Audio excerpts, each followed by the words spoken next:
అక్రమార్కుల భారతం పడుతున్న రాష్ట్ర అవినీతి నిరోధక శాఖ గాలానికి ఈసారి ఏకంగా సచివాలయం చేపచిక్కింది. 10 బృందాలుగా విడిపోయిన అనీసా అధికారులు సచివాలయ ఉన్నతాధికారి సాయి కుమార్ ఇంటితో పాటు ఆయన బంధువులు స్నేహితుల ఇళ్లలో ఏకకాలంలో సోదాలు నిర్వహించారు.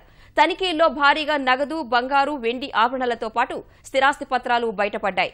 సాయి కుమార్ ను అదుపులోకి తీసుకున్న అధికారులు మంగళవారం విజయవాడలోని అనీసా కోర్టులో హాజరుపరచనున్నారు.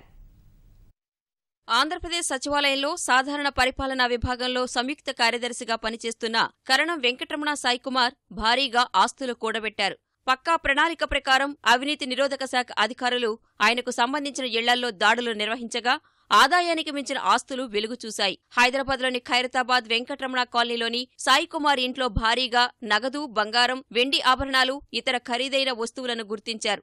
20 లక్షల నగదు, 20 లక్షల రూపాయల డిపాజిట్ పత్రాలు, కిలో బంగారం, కిలో వెండి, ఖరీదైన గడియారాలు, విదేశీ మద్యం స్వాధీనం చేసుకున్నారు. ఒక వాచీ ఖరీదు 10 లక్షలు ఉండటం గమనార్హం. జడగంటలు సైతం బంగారంతో చేయించినట్లు అనీసా అధికారుల సోదాల్లో వెల్లడైంది.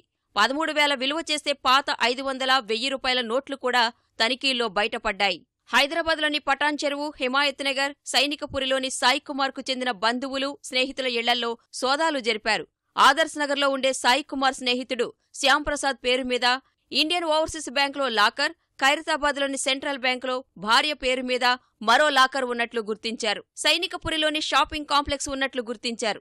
బెంగళూరులోనూ 250 గజాల ఇళ్ల స్థలాలు 2 ఉన్నట్లు తేలింది. 10 బృందాలుగా విడిపోయిన అనీసా అధికారులు హైదరాబాద్లో 4 చోట్ల, కడపలో 2 చోట్ల, గుంటూరులో 2 చోట్ల, రాజమండ్రి, బెంగళూరులో సాయి కుమార్ బంధువులు, స్నేహితుల ఇళ్లల్లోనూ తనిఖీ జరిపారు.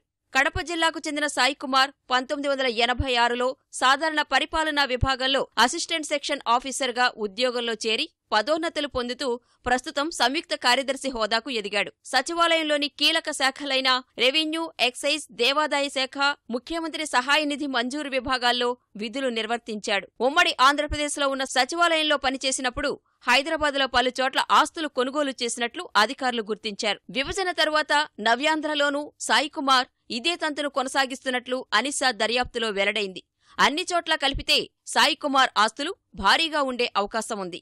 లాకర్లను తెరిస్తే ఆస్తుల విలువ మరింత పెరగనుంది. సాయి కుమార్ స్నేహితులు, బంధువులు, కుటుంబ సభ్యుల పేరు మీద ఆస్తులు కూడబెట్టినట్లు గుర్తించిన అధికారులు వాటి విలువ తేల్చే పనిలో నిమగ్నమయ్యారు.